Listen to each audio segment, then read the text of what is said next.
said. Yeah. Yeah, well, I mean, we Oh, changed yeah. to the interview room, so it got cut off. Might be it. Actually, was there a girl in the interview room just now? It freaked me out a little bit because Yeah. Someone said a girl gamer. Yes, there was. So Amelia was in there for a little bit. Oh, She was muted for the entire interview, but at the end of the when I was leaving, I called her out. I said thanks for coming in as well. When you left, she spoke, and Yeah. that freaked me out because I did not expect a squeaky voice. I mean, it could be Neon turning off his voice changer. Actually, it could be. But You know, no. I mean, but it was like you know when you hear a child's voice in the dark, you're like, "Uy, hantu." Hey, Toyol. Yeah, or that, you know. But yeah, Amelia was in there with us, and we will now. Okay, so let's look at the game right now. Ooh, another Aphelios being taken Someone away. Toyol. Now, Morgana and Aphelios, both two very, I would say, very stable characters being taken off the board right now. I'm not too sure what to look for right now. I don't know either of these teams. Let's But put I it this do- way: I have a feeling if Olaf is not banned, we will see an Olaf pick. Ooh, I'm actually tired of him. Please take him A away. bit, yeah. I mean, I would like people to change it up, but money is on the line. People will play what is best. Agreed. Hopefully. Agreed. So now we will be waiting for Igris there. Ooh, taking away the fizz. Not seen before in the game. I guess not. We won't see it again right now. Oh man. Now it looks like I looks from the looks of things. The old guys. What is it? The old guys club? I don't The remember. OGC. I think I'll call them the Actually, OGC because it's The either OGC. yeah, I might made a mistake where I just accidentally called them the old gays club, but like I'm going the OGC is the safest route here. But yeah, the OGC looks like they are taking away a lot of the divers, so it looks like it looks like our right team there. They like to play a little bit more safe, a little bit more passively. I would presume as they're locking on the Aatrox right now. Actually, is Aatrox a good counter to Lucian? I mean, we did see that he was a good counter to Ornn in the previous game, but Lucian? No, not really. I don't think the Lucian is going to be at the top side though. Even if he does, Aatrox has the toolkit to be able to sustain in the lane. Ooh, and the Yorick is locked in. Yes. I'm excited to see Yorick top. It's been so long. I barely see anyone play Yorick, and I want to prove to everyone that it's still a busted champion that needs to be worked on. Okay. Have you seen how much he heals from his auto attacks and his Q? Crazy amount. Right. So But- the Yorick is picked in, is locked in to go in against the Aatrox, but little did they know, maybe the Aatrox could be going down to the middle lane. Even we don't know for now. But in a normal matchup, Ron, since you're the top lane expert, would you like to elaborate on why Yorick is locked in against an Aatrox? I want everyone to know that Aatrox heals from his abilities, right? His Q and he setups with his W and E. So basically, Yorick is a person that basically try and minimize as much heal as possible with his ghouls. And plus, he's an early harasser. He just needs to get level 2 just to send his ghouls to harass Aatrox. He's gonna control the lane once he gets his maiden, and I don't think he could even lose against a 1v2 with his maiden up. So it's pretty strong, especially for a champion like Aatrox as well. So if it's an echo jungle, then it'll be a bit of the technical side for the Yorick to play around. But other than that, I think Yorick is gonna have a really fun time at top lane against this Aatrox. Suppress and sustain. Yorick coming in strong. Hopefully we will get to see how Yorick get to see how strong a Yorick is, and hopefully whoever plays the Yorick showcases the potential of a Yorick top lane. So now Blitzcrank locked in on the right side, and they take away the Zed and the Lee Sin, while on the blue side there they remove the Vayne as well as the Varus for now, and we will wait upon who is the next pick. Oh, Oh, A Vel'Koz. Vel'Koz. All right, this is certainly in, and they're certainly giving us something interesting to look at right now. With the Vel'Koz, it'll be very strong pokes coming through. Now the Blitzcrank is locked in, so I don't think Vel'Koz will be going into the support role. But in a distant universe, if the Blitzcrank decides to go into an off lane, Vel'Koz bottom lane will be able to keep Lucian and Braum under pressure as the amount of pokes that he can throw out will keep Lucian and Braum worried, I would say.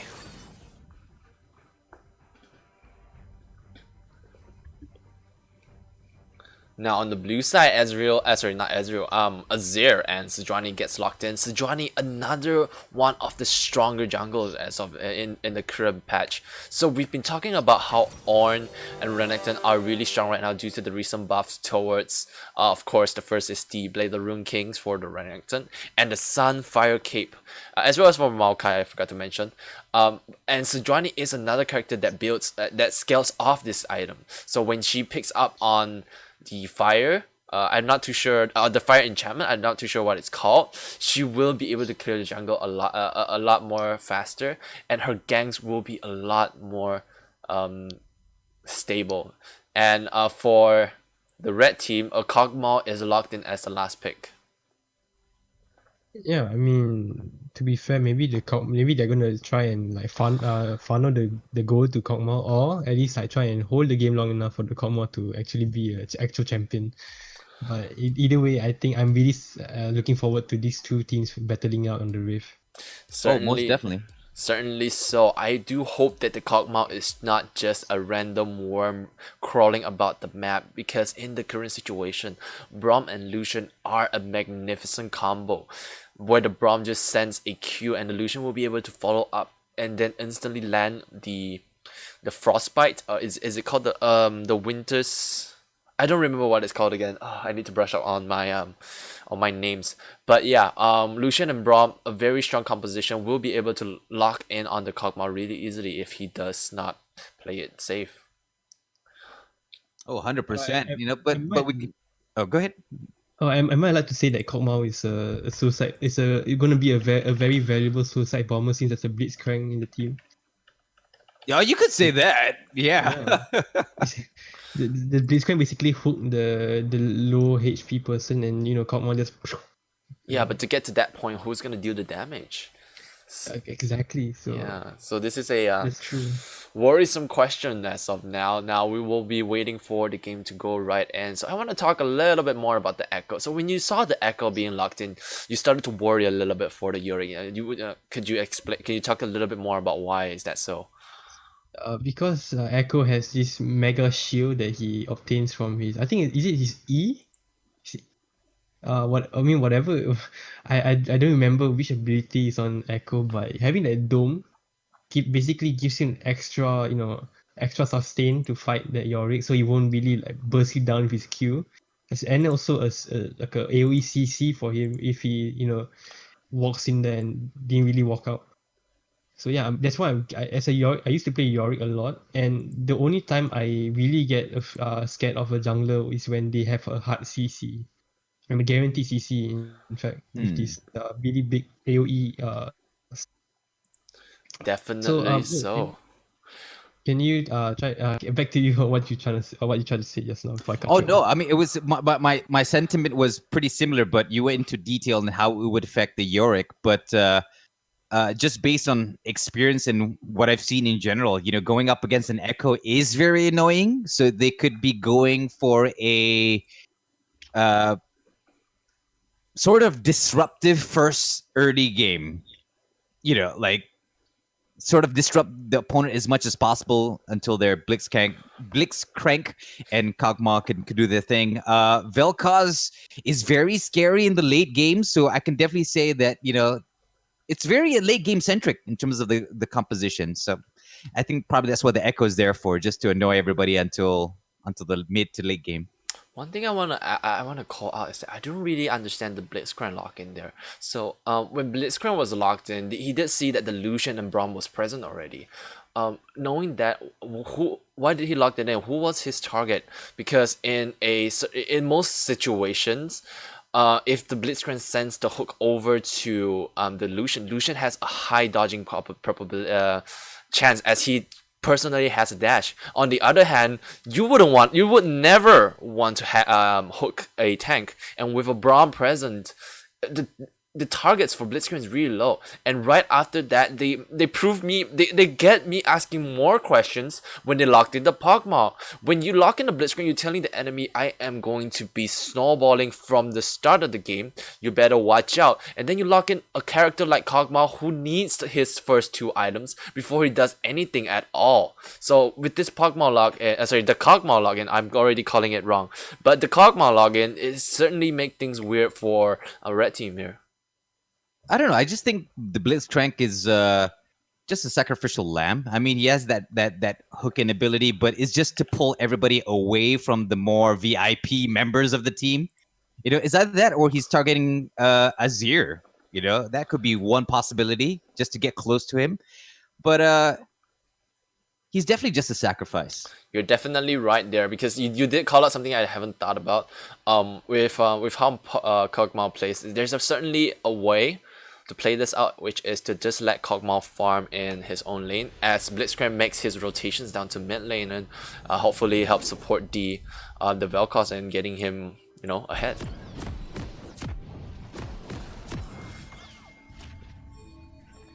Now both teams getting their items, are getting ready. You see a lot of pings going on on the bottom side, as the art students walking together. Oh, as well as the the OGC. Looks like there might be a little bit of a skirmish going on. Oh, they're heading to the same direction, ladies and gentlemen. Let's make this interesting, guys. At the start of the fight, it goes on. Blitzcrank will be taken down almost instantaneously, as well as the Echo will not be able to survive for long. Jaeger just flashes away from the situation, will disengage himself away from the fight. Well, if anything, that proves my theory. There you go. Blitzcrank, nobody cared about him. He was just like, go run in. Definitely the scapegoat of the red side. So they're already starting off really badly. They were looking for a cheap win, but on the other hand, both teams are doing the same thing.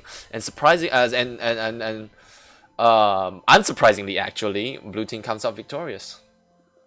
Yeah, I think they were just expecting a singular jungler going and waiting for the red, you know, and then the Blitzcrank coming in, absorbing the initial damage, and then taking down the jungler. But yeah, they didn't expect the whole blue team just to be down there.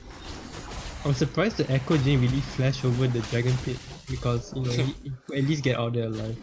He gave up. I don't think he see there's any wolf in it. So, I mean, he could at least have a flash to use for later, so it's fine. Ooh, an Armbreaker, and Jaeger is moving in a awkward position. Jaeger gets stunned.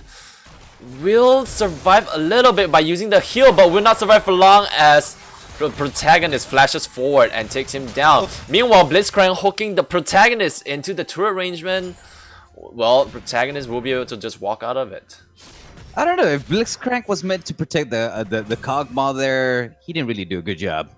I was a little bit disappointed in that one. I thought he was like, yeah, man, be the hero that you were meant to be, you know, that Gotham deserves, blah, blah, blah. And I was like, what? You ran away too. I mean, at least soak up a bit of the damage. Yeah, I agree. He came out like relatively healthy from the, you know, from that miniature skirmish. But Kog'Maw certainly made his way back already, as Lucian starts off with a 6 CS advantage.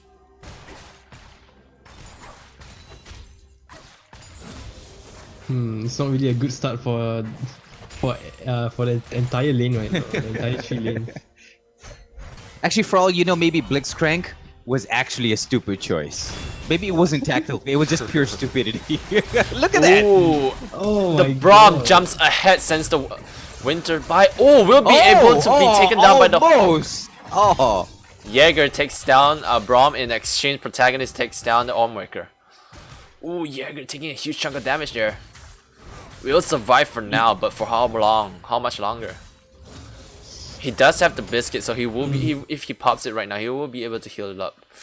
but it shouldn't be the choice here as Lucian just backs off from that fight. It's time to restock. I think that was really a smart, like a quick decision play from the Blitzcrank there to actually like try and get an angle to hook in the Braum, since that's the only thing that he can do at that point. So Yeah. props to him.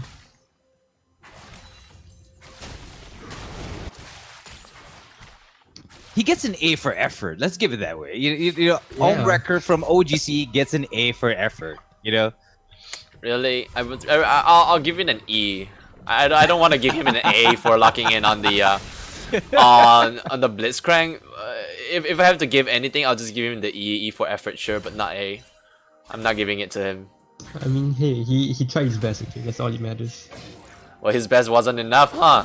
Ooh. If you fail, you fail. That's how it goes. These life lessons from with Defoli right here. Yeah. That sounds like something that you put on a you put on a Asian dad meme. You know? Like, are you a doctor yet? Come talk to me when you're a doctor. Why you not doctor yet? You fail. You sound like the guy that's like talking about the league, the Dota, you know.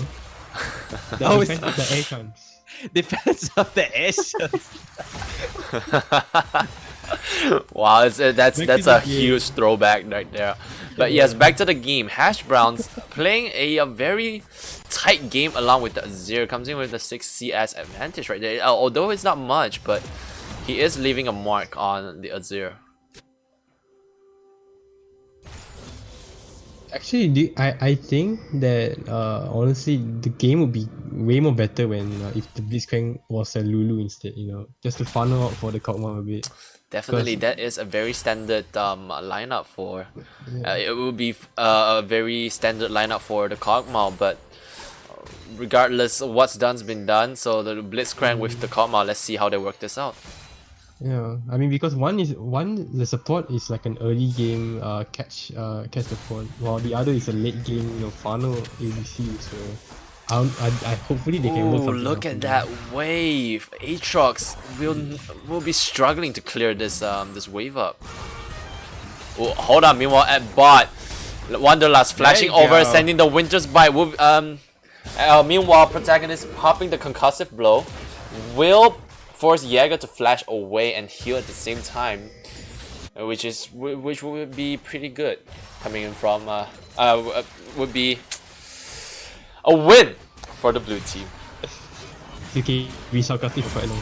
Yeah, a little tired. K12 there, being in a unique position where there's two-person jumping onto him. Peanut will be able to secure the kill. Meanwhile, at bot, Omwecker pulls protagonist back into the turret, but will not be able to survive. Oh, Jäger, what are you doing? Why are you still there? Trying to chase after Wanderlust. Will pop and will take down Wanderlust.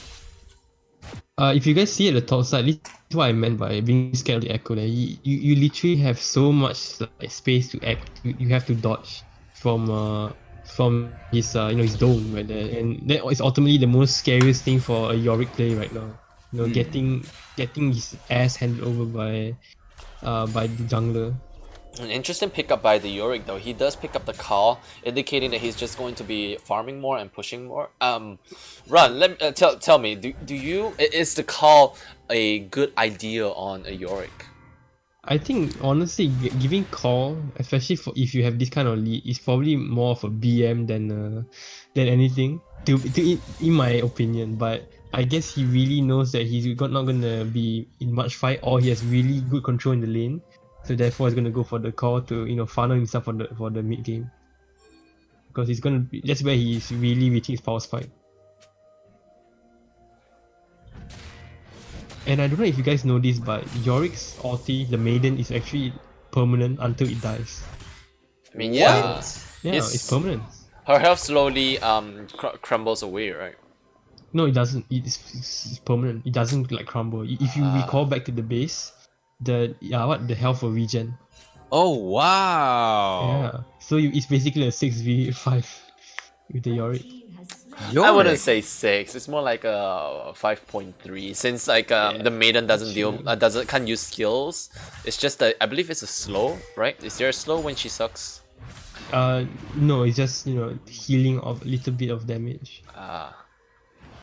I'm gonna throw back to when the time I used to be in love for playing League of Legends. When I went to this LAN cafe, when I kept playing Yorick in solo queue, my ex girlfriend was asking me why did I keep playing Yorick and what's that maiden thing following me, and I said, oh, that's you in game. Oh, Always smooth minus. as How butter. does she react to that? Meanwhile, at the bot lane, 2 kills is passed over to the blue team. I accidentally locked on onto Yorick, but I forgot to change it back to direct the camera. Apologies there. Oops. And our students coming in with the lead right now of 3,000 gold. I think they can really close out on this game pretty well. I think they really have a grasp on what to, and the sense of direction of how the game's pacing. Ooh, a good stop by K2. All the minions jumping into Igris. We'll try to clear them out before he attempts another recall.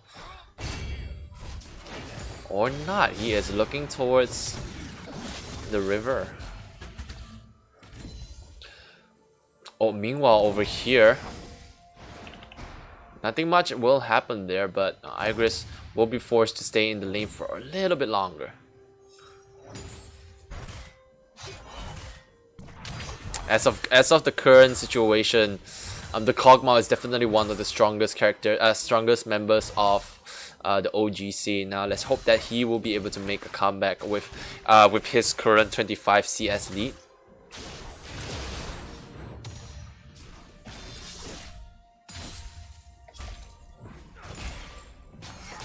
I don't know which is more scarier, seeing that Azir or seeing that Vel'Koz. Both do a lot of damage and have really good CC potential.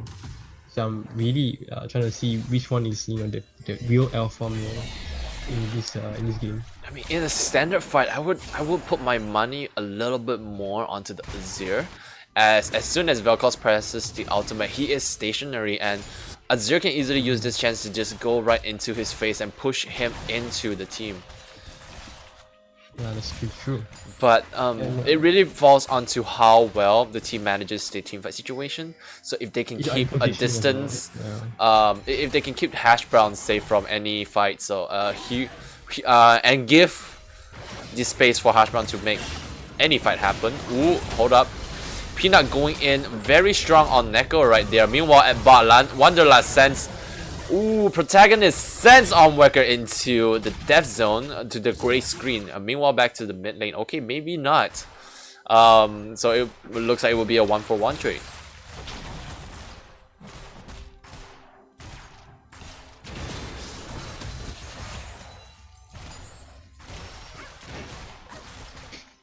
Wow, the director camera is all over the map right now. Just too much happening. A lot of things happening, yeah. Even the bot doesn't know what to look at. Look at Van Stera. His health is just constantly popped away. Well, that's testament to Vel'Koz. I mean, played by Hash Browns. You gotta admit, he's doing a pretty good job in the mid lane. Definitely agree. Look at his CS. Oh, advantage. Ooh, Nico lands the stun. Will be able to take Hashbrand down quite a bit. But Echo's coming to support him. Oh, a good Zhonya's coming in from Hashbrand. Will be able to survive the fight. Peanut being taken a little bit more damage away. Sorry, will be taking a little bit more damage, but nothing more will happen from there.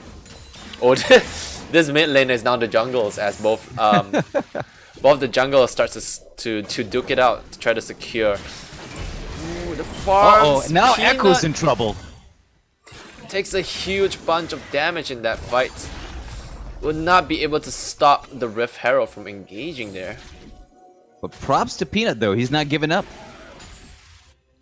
Yeah, definitely he is, and he's trying to keep Vel'Koz sane, I would say. Just try to help him out, because he knows that the Vel'Koz is the one person that could potentially carry them out of this hole that they've dug into right now.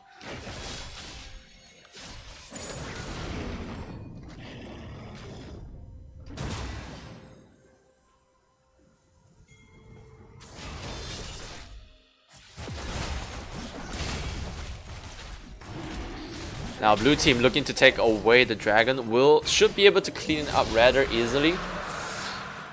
Now the map will change according to the next dragon, which will come in as the cloud dragon.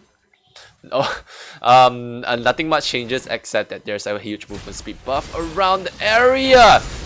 Sejuani, what are you doing? Going into bush checking in the enemy lane, just giving himself away for the red team. Very bad for the red team, but good for... Sorry, very bad for the blue team, but good for the red team. They definitely needed that. They would. They are now slowly but surely back into the game as Kog'Maw finishes his first item. Yeah, that would definitely confirm the theory that they're more of a mid to late game kind of team. So I think that the duration of delaying is almost over.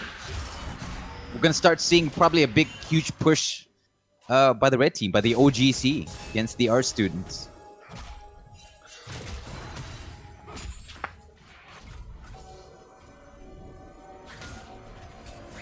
Now things are starting to slow down a little bit as Igris has no choice but to just slow it down and then farm up the wave. K12 wants to make the push, wants to try to make something out of this, but has no choice but to back off as Igris is playing a little bit too defensively for K2 to do much.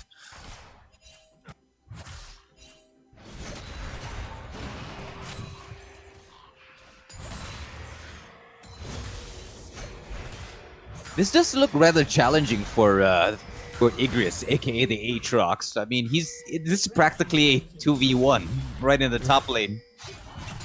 You can tell how like crazy Yorick is, especially against a champion that's supposed to win you early. Yeah. Just because he has a million. K12 playing very conservatively, afraid of Peanut ganking, and rightfully so as Peanut makes an engage, and K2 now just backs off all the way back to his turret. You can see that Aatrox desperately trying to kill that Maiden because he knows that that's the only thing that's standing between him and the Yorick.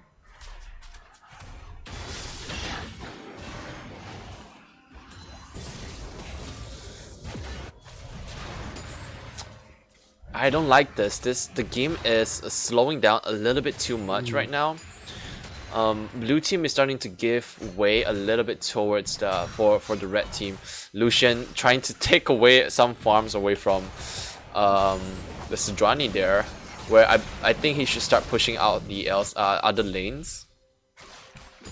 And now, okay, so here we go. A plan, a move. They moved the Lucian and Braum up to the top side and moved the Yorick down there. So now with the current strength of the Lucian, he should be able to fight around with Igris as well as Peanut if he does come over. So Johnny and Azir holding along the lines of red side.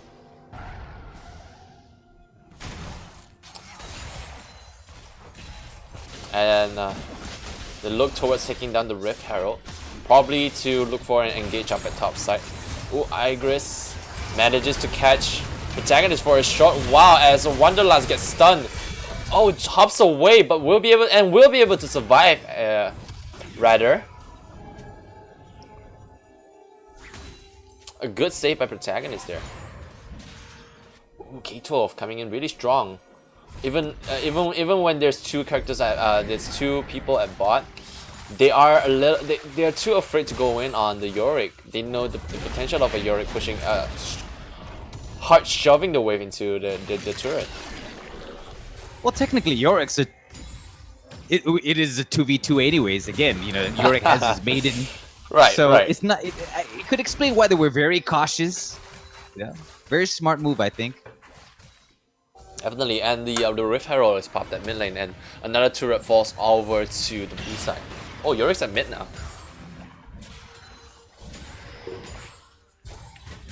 Yeah, you can see the Hash Brown OGC just trying to make do with the situation.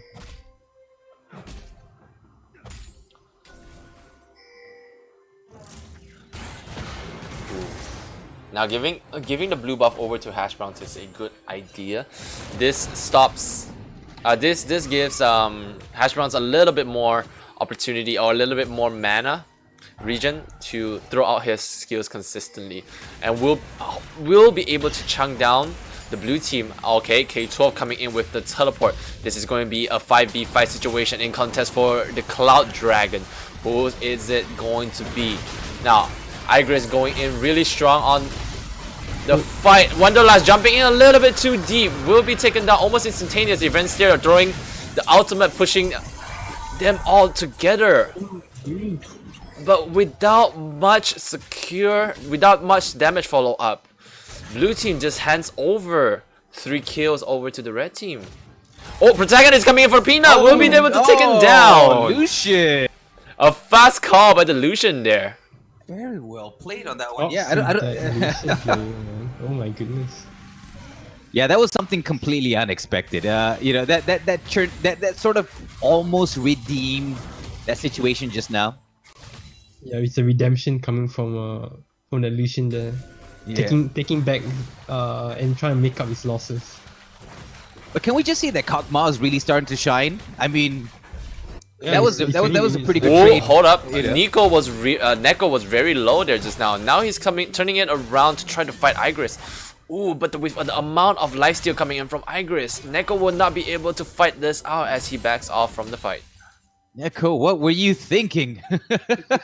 Confident much, I guess. Though That it is was just yeah. Though it I is was just thinking understandable that the Aatrox is a little bit behind compared to the Yorick, but Neko, you're not a carry, you're not a damage output. You're just a tank, and when you go up against a character that heals off your health, what do you think is gonna happen? Wow, Yoro took the turret there at the top, but I was definitely thinking, trying to rationale that one situation. I think it was just about delay, because Yorick just spawned back in, and he was moving his way up to the top. So it's just sort of like, okay, let's give the Yorick some time to get right up, see how much I can delay the Aatrox from doing any serious damage to the turret. Ah, that could be the case where I just completely missed. Meanwhile, Protagonist and Wanderlust making the call to pull a sneaky 20 minutes Baron. And with the amount of attention the red team is not giving them, they will secure it. Now, what do you guys think? Was that Baron good? Definitely changing the tide of battle, not in favor of OGC. Not in favor of OGC at this point. Ron, what do you think? I really think that fight really changed the pace of what of who's actually winning here. You know, that combo wasn't really doing as much, but you know it really gives the blue team like a step back. You know, because they try to accelerate the game. But seeing how that fight goes down, they're actually gonna have to play more safe.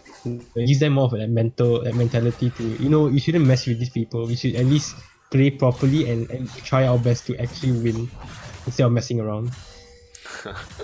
What a way to put it. But at this point, so for most viewers out there, I do not recommend a 20-minute Baron in any case, because in most solo queue plays, you and your team won't know what to do with the Baron buff.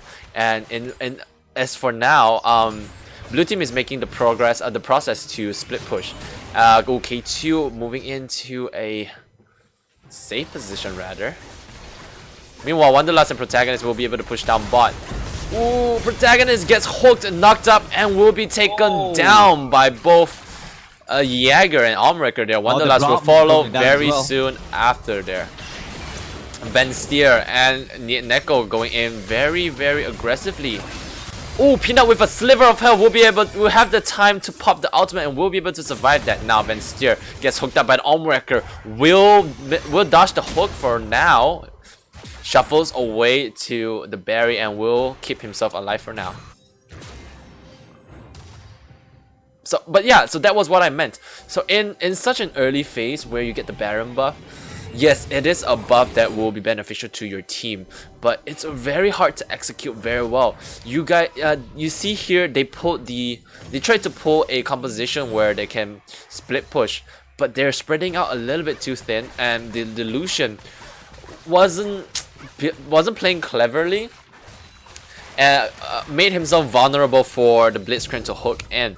And in turn, instead of a Baron power play, this is going to be a Baron power loss for the side of the blue team. Protagonist forcing Jäger to flash away. Alright, K12 actually making a good play here. Managed to get the top turret. And will leave temporarily with a turret.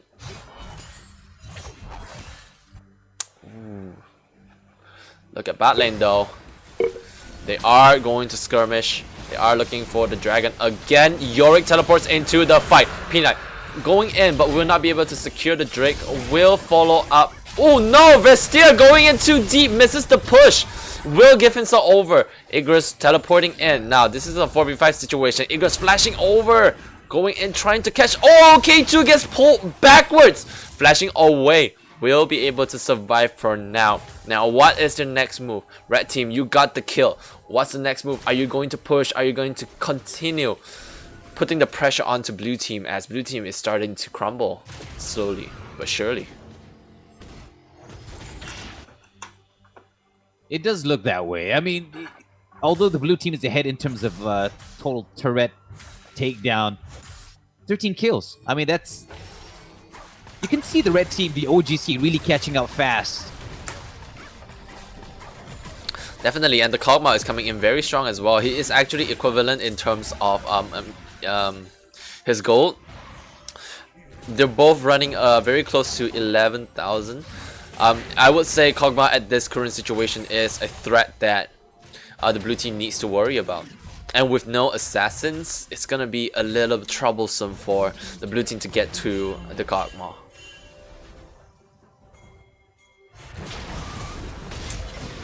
Oh, Wanderlust going in on Hash Browns.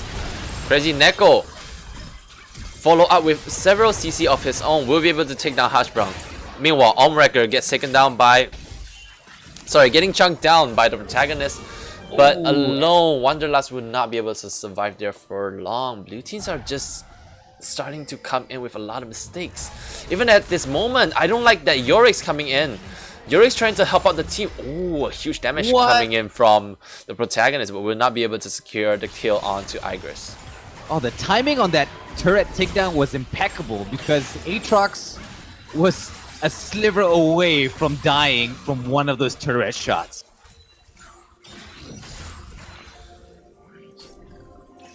And I would like to mention also that I do see a way that the blue side can actually try and get the Kog'Maw, but it's really unlikely that the Azir can do like a Shurima shuffle and sweep them towards the front line. There's too much control.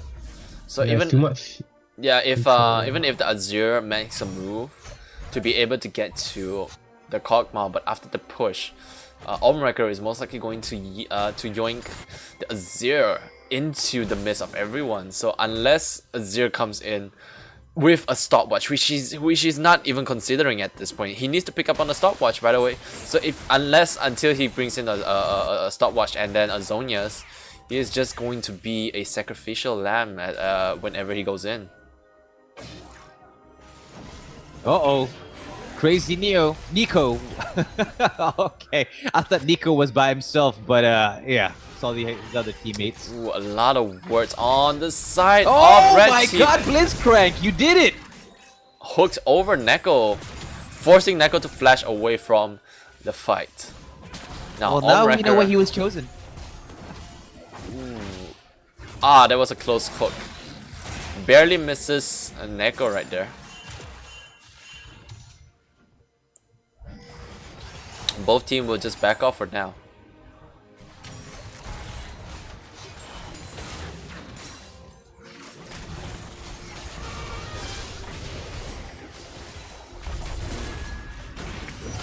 Blue team is making the mistake of trying to fight this game out. They have characters that are very strong in side pushing or split pushing rather, they're not playing to their strengths. Whenever a fight goes on, Yorik's first reaction was to flash in, sorry, not to teleport in actually, to help out. But in a fighting situation, Yorick barely brings out any real potential. Whereas I would prefer if Yorick just sticks to a side lane and then push all the way in. That's true. Okay, the blue team is looking towards securing the Baron again. Clearing out wards right now. K2 going in deep, getting that control ward, and then just walks back out. Meanwhile, the dragon spawns on the bottom side river.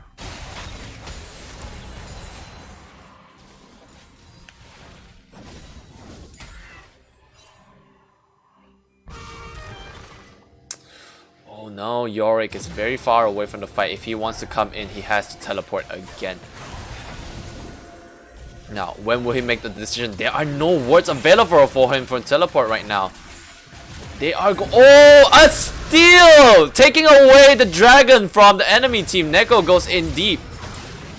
We'll be fighting with Peanut right now as the rest of the team choose to not take his life. Meanwhile, Yorick is just pushing down top lane, doing what I just asked. Thank you, Kato, for hearing me out.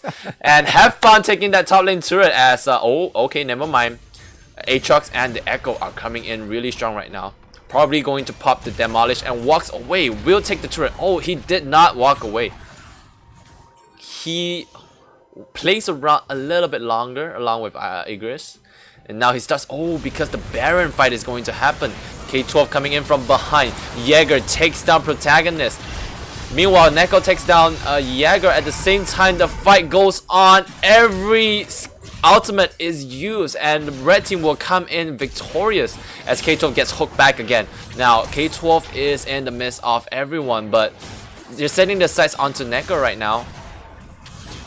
Oh! A good Q landing on Igris will be able to take down Neko, and to follow up, K12 gets taken down by the red team. Ron being the sole survivor, I don't think he can survive whatever the red team is planning right now. K12 being able to secure the top lane turret. I wouldn't say that this is a win, considering that they're gonna give away the Baron buff right now, but it is certainly a merit going towards the blue side. At least a little bit of merit. It's definitely gonna help them for sure. Yeah, you know what I mean? Because the blue team right now is just struggling to maintain their footing. They dominated on the first half of the game, but oh, meanwhile, Protagonist takes a huge chunk of damage coming in from Hash Browns there. And red team will secure the dragon rather easily. Oh, Wanderlust goes in and goes for the knockup. Does not land much. Protagonist taking another shot from the Hash Browns. Will live with a sliver of health right now as red team recalls and resets.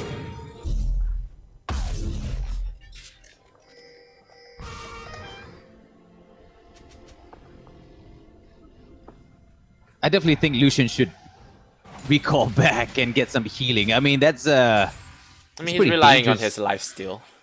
He believes. He believes. I want to shout out his item trace here because he locks in on getting the Hex Drinker. He understands that he is getting chunked down or like taken out almost immediately by Hash Brown, so picking up this will help him a little bit in terms of a teamfight situation. But I think the better idea is just to be careful around the fights. He, as a Lucian player, I mean, sorry, I'm not a Lucian player, but for a Lucian player, most Lucian would go in deep and tries to take down the characters that are low on health or the softest of the bunch. So I see that the protagonist has been making these mistakes, whereas he either goes in a little bit too deep or he gets hooked by Armwrecker or Peanut just jumping on top of protagonist, and everyone else wasn't able to keep him alive just due to the distance that he goes to. True, yeah, because the only one that seems to be squishy enough to fall for Lucian at this point in time is Echo, and Echo is very good at keeping away from everything.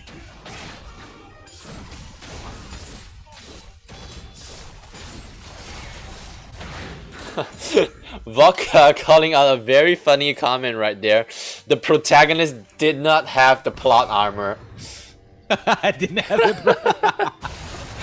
Will die quite a bit. Okay, maybe twice by now. He maybe has like a very thin layer of plot armor.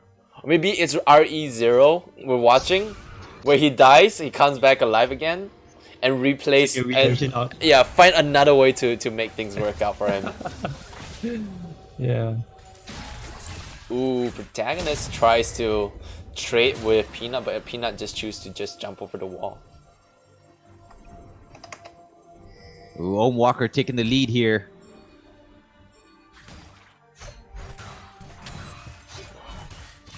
The red team is playing certainly very cleverly. So right now they have Igris on the top lane along with K12.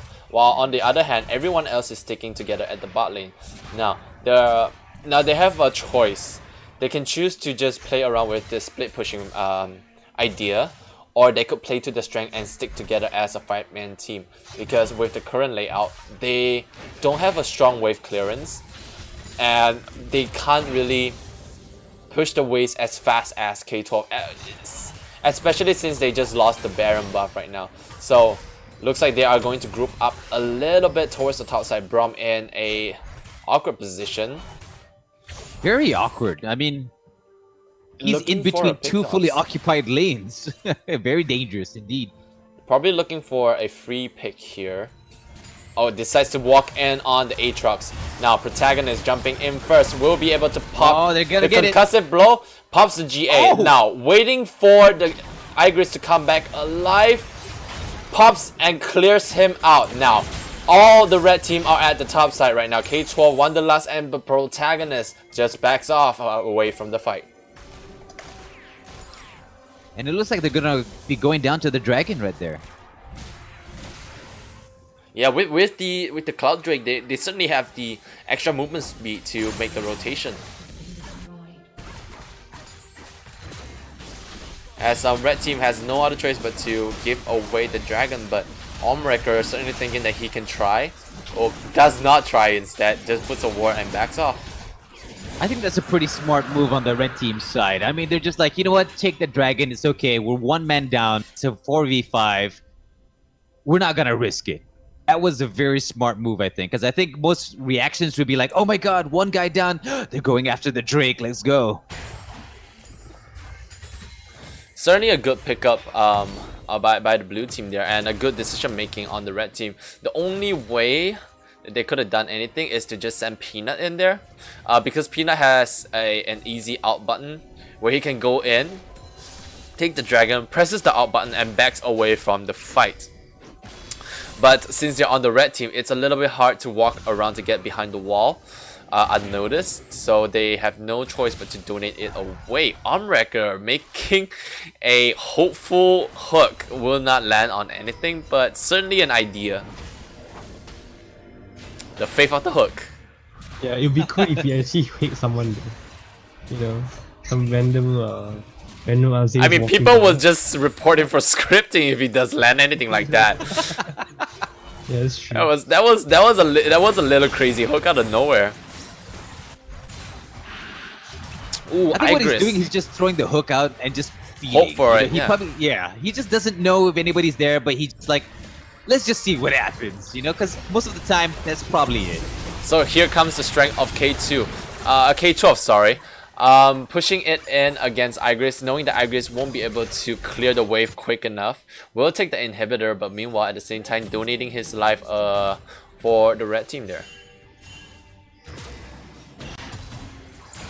He certainly overstayed. I believe he could have just flashed away from the grab. The chains of Aatrox. I don't remember what it's called. But I actually think he could have gone out of that that fight there, or that catch rather. Ooh, red team. Oh, almost. Wrecker flashing forward for a hook. Crazy Neko, certainly crazy enough to go in for go in on a 5-man team. Now backs away, throws in the ultimate. Will land it on Jaeger. Jaeger meanwhile will die onto Neko. The protagonist firing, slinging, gunslinger, bang, bang, bang, takes down 2. Hashbrown goes down as well. Igris will flash forward and tries to take him down. Venster finally stepping forward, using his walls to push away the Echo. And protagonist will survive, and meanwhile K12 coming up alive, teleporting right down to the bottom lane. He's shoving it down, he's taking it down. He will be able to take down the bottom lane turret as Omwrecker walks down alone. Yoinks a K12 there, but K12 pays no attention as he just calls upon his minions to continue down the push. Now they are going to the top side. They are going to try to look to end for the game. 9-second timer on the clock. Now will he be able to come out in time to save the turret? Will be he enough to save the Nexus? All of the forces looking towards the Nexus, ending the game. The art students taking the victory. Oh my god. That was intense. That was really intense. If only the OGC didn't lose that one, but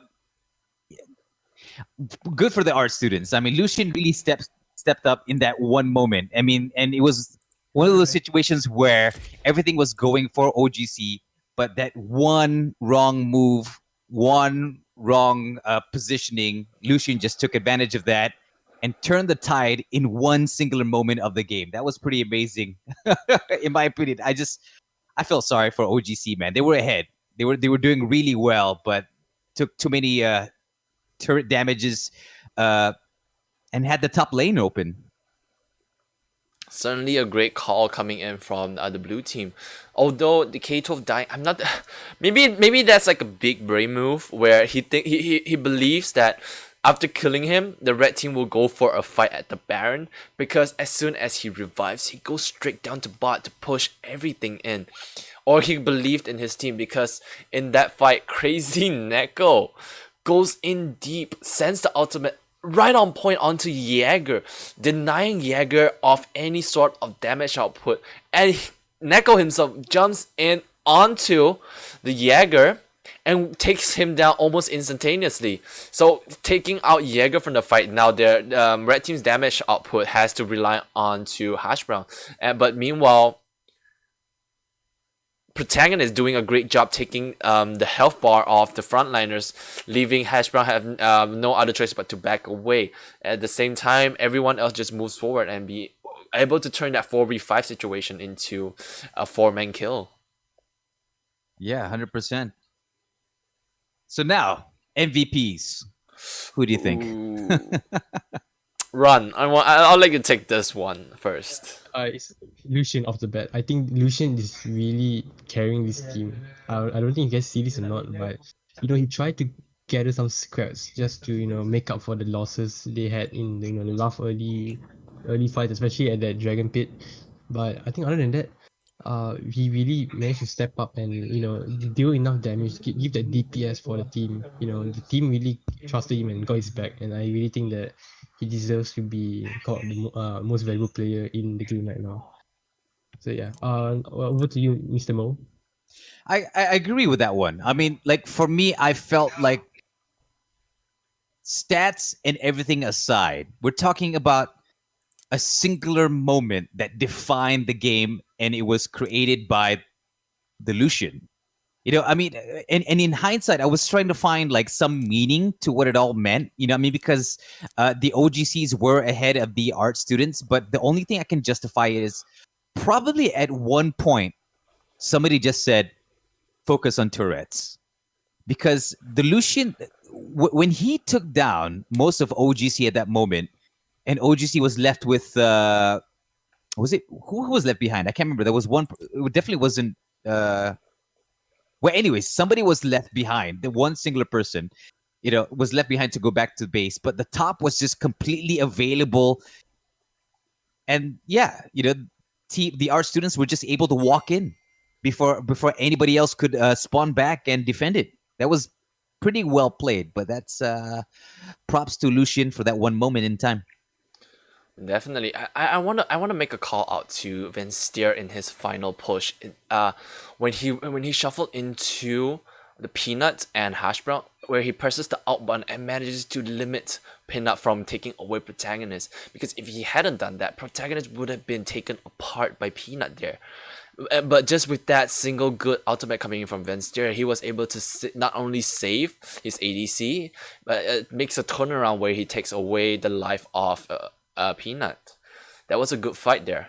And in regards, in terms of the MVP, you guys are completely right. I really want to give it to K12, but just due to the amount of indecision coming in from him, if he had pushed a little bit more on the side lanes, keep making at least stop Aatrox from going into team fights, he would have been proven a little bit more a lot more usage towards team fights. But at the end, Protagonist was able to make a huge comeback in the end and was able to carry out the game. So MVP and props, all the props goes to Protagonist there. Go Protagonist.